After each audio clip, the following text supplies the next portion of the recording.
Hi, my name is Billy D'Addario and I write romance novels. And today's video contains spoiler alerts. Today we're looking at the Overdue Life of Amy Byler. The author is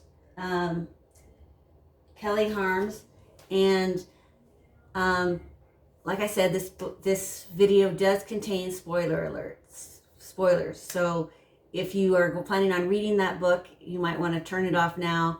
But this is a great book, and I do recommend that you read it if it's not on your reading list already. I read it on my Kindle device, so I don't have an actual book, but up here or over here somewhere there I will try and get a picture of what the book looks like, so that way you'll know what to look for when you go to look for it. The story starts with Amy Byler. She's in her mid to late 30s, and she has two children, and her husband abandoned the family to go to work in Japan.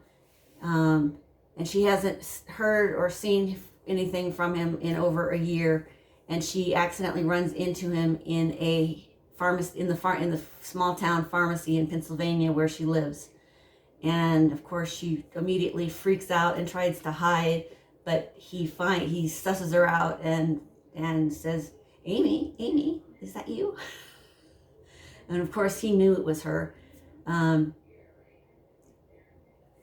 But she wonders what it is that he wants. And of course what he wants is to spend some time with the children.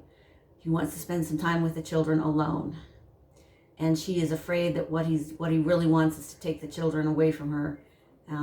Possibly maybe even take them back to Japan. But that's not what he wants. What he does want was to spend some time with the children.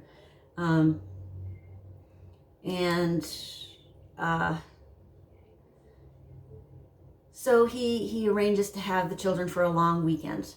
And Amy makes arrangements to get some adult learning credits in for her job as a librarian at the children's private school.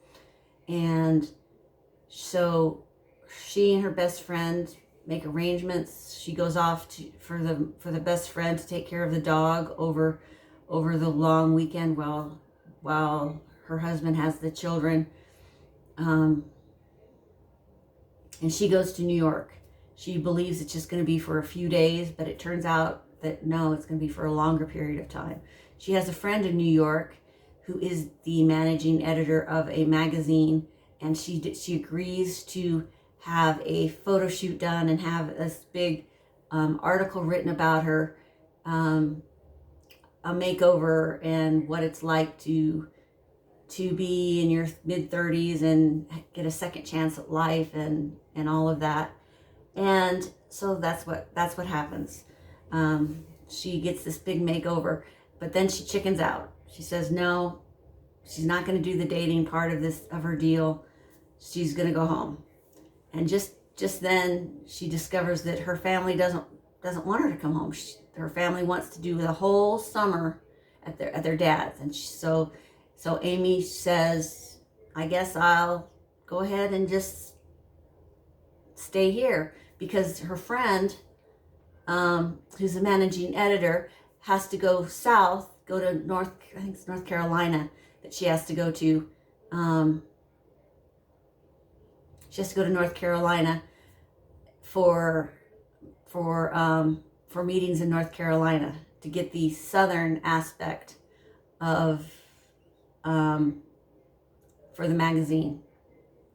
And in the meantime, Amy has met this handsome, intelligent librarian, school librarian, who thinks that Amy's presentation on getting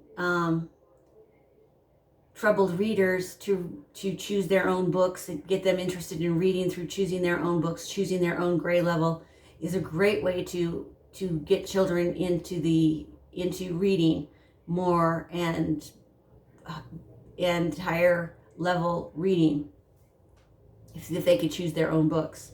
So they start working on this project together, and one night they end up in bed. together having fantastic sex, but that embarrasses Amy, and so she throws him out of her hotel room. And it's just a funny, quirky thing. She decides to go through with the plan and goes on all these wacky dates with these 5 or 6 different gentlemen. It's an incredible read. You'll have to see the whole thing. It is a romantic comedy, so it does have a happy ending.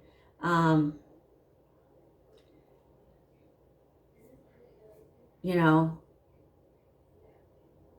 Amy and her husband do not get back together, though.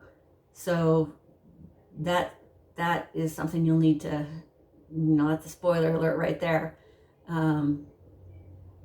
Is that it doesn't have the happy ending that where, you might think that Amy and her husband might get back together or something like that. That does not happen in this story. But it does have a happy ending because it is a romantic comedy, or a romantic comedy book.